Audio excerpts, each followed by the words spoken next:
Alright folks, hello, how you all doing? Welcome to this quick video. It is Steam Next Fest week. For those of you who are not aware of what Steam Next Fest is a week-long celebration of upcoming games that will be available on Steam. Developers get together and unveil demos, live streams, and more. And I've managed to spend some time playing about 14 games out of the hundreds that are available. Literally, there's honestly too much for a single person to cover. So, here's a few of my favorites from this festival. So first up is Minishoot. Minishoot is a unique adventure game, twin-stick Metroidvania. We fly around our ship exploring the overworld and search for dungeons like we're in a 2D Zelda game, and then fight our enemies with responsive twin-stick combat as if we're playing a game like Assault Android Cactus. I had a lot of fun with it. The gameplay is really smooth and responsive. There's potential for it to get really hectic with lots of like bullet hell moments with combat and boss fights. And honestly, I spent a lot of time just spinning around the ship there. You can spin it around just like, wee, spin the ship. It was a lot of fun. It does have the hints of Metroidvania, with us unlocking a new dash ability in one of the dungeons that were available in the demo. There are also some RPG elements with level ups and shops that have new weapons. But I don't know how strong the weapons are, because I only remembered about the shop after I killed the actual demo boss. Way to go me. So my next game is definitely made for speedrunners. Seriously, Neon White, so smooth. Imagine a souped up Mirror's Edge with an anime twist. And by souped up, I mean it's dialed up to 11. It's a single player FPS that has a lot of parkour. You mix up taking out enemies in the levels while sacrificing your weapons to use special movement abilities. It sounds strange at first, but when you dive in, it's actually a pretty cool system. Levels are short and sweet to start with, and they get even shorter when you figure out which route you're taking and you start finding shortcuts. I kept replaying levels over and over, trying to better my time and compete against friends on the leaderboards, because it's really cool. There were two leaderboards. There's just a standard friends leaderboard, and then there's the global leaderboards as well. The game encourages you to replay the levels as well by unlocking new stuff once you actually reach different ranks within it. So, like, for example, if you get a gold in a level, you can unlock things like finding a gift, but you only get that unlock after you've finished the level at least once. Basically, the first one is you'll have fun just exploring, then worry about getting competitive. But yeah, as I mentioned there, when you go through some of the levels, you can find gifts that you'll get after beating level for the first time. Some unlocks are also ranked based, so you need to get either the silver, the gold, or the ace medal there. No doubt, levels will get even more complex as we unlock more weapons and more parkour abilities. I'm imagining some of the endgame levels honestly being fairly large, but I didn't get there because I kept doing the whole one more try thing on the levels that I'd previously done. The story and the characters of the game, from what I see, are pretty cheesy. Like, I really enjoyed the interactions between them, and some of the lines in the game were hilarious. Definitely a bit cliche, but I like it, and I want to know what happens next. So the demo has definitely sold me, and I highly recommend you check it out as well. Eversleep is a game that I played last year, and this time it's back with a new level, a new character, and its speedrun mode, and of course it's sweet 1994 style graphics. Like, literally, there's a menu in the game that says 1994 graphics. Always click that, it makes sense. Eversleep is a 3D platformer that is inspired by the PS1 Saturn era of games.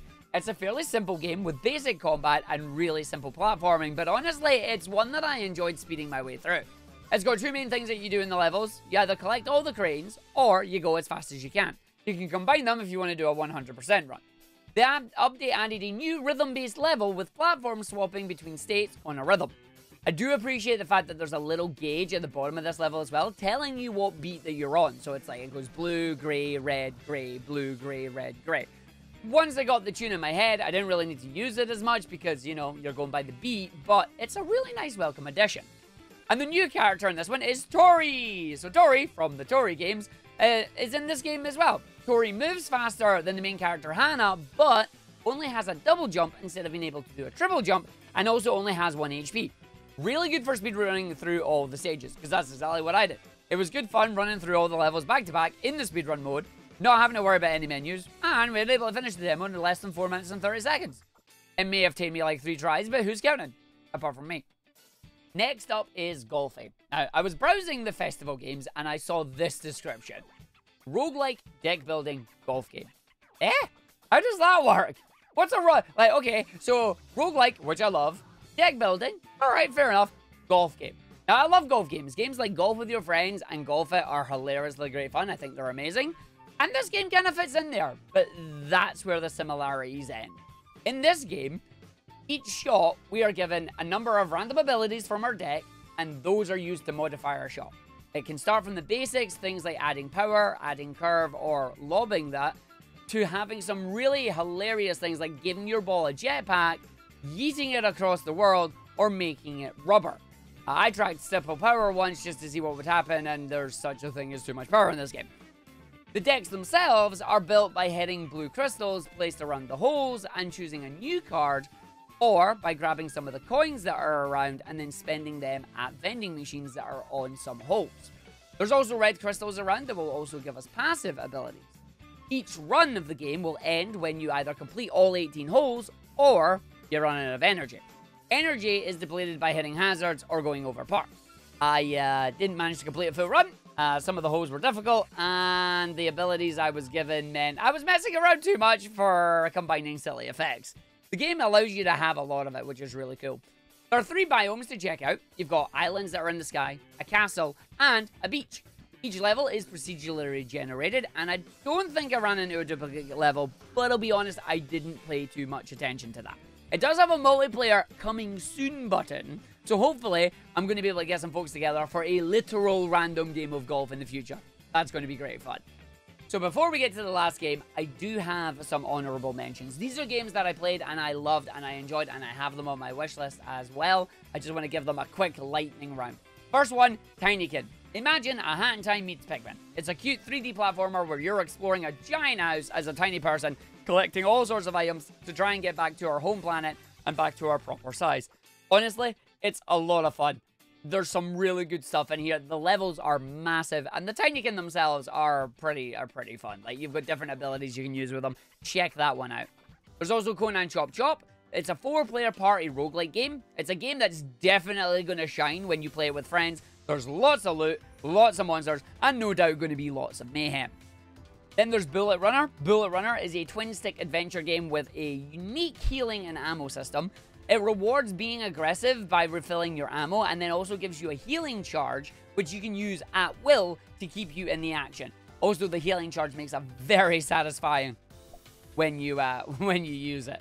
Final game is Axolotl, or Axolotl, or whatever the pun name is, I can't say it. It's another twin-stick shooter, that this time with a roguelike twist. We've got to become the king of the pond and find our next meal using whatever weapons we have. There's tons of weapons there, enemies and areas to explore, with no run being the same. It does a really good job at capturing that arcade feel with just one more run. And hopefully we get to see more of that one in the future. Now, on to my final game. And this is a game I've had on my wish list for ages. Like, literally, I saw the trailer for this game and I went, nope, that's it. I fell in love with the trailer of it because it looked very fun and absolutely gorgeous. So I was very excited when I got a chance to play this one. It is Soldiers. Soldiers promises to be a Metroidvania adventure with crunchy Souls-like combat. And honestly, it delivers. First thing I did, I found the parry button. I got all excited so I could parry like I do in Dead Cells, and then utterly whiffed the timing one too many times and died. So I switched over to blocking instead, and I actually made progress. Yay! The combat in the game is weighty. You feel the swings of your attacks, and you've got so many options. You've got standard attacks, you've got strong attacks, you've got air attacks, you've got special abilities, and you've got secondary items for fighting. And then, of course, you've got all the dodging, the blocking, and the parrying for defense as well. There are some areas that were blocked off with spider webs, which needed a specific power-up to go and get through, which is where the whole Metroidvania part comes in. I originally thought that once I got the green fire bomb that I'd be able to do the job, but turns out I was wrong and needed the red fire to do it. Ended up being a whole mini saga trying to get through the spider webs, only to end with me getting shot by a trap. So it's got the exploration, it's got standard enemies, it's got some dungeons, which also means it has bosses. It's got big, beefy targets to challenge our skills, and they were not kidding when they mentioned Souls-like combat on it. The boss available in the demo was good fun.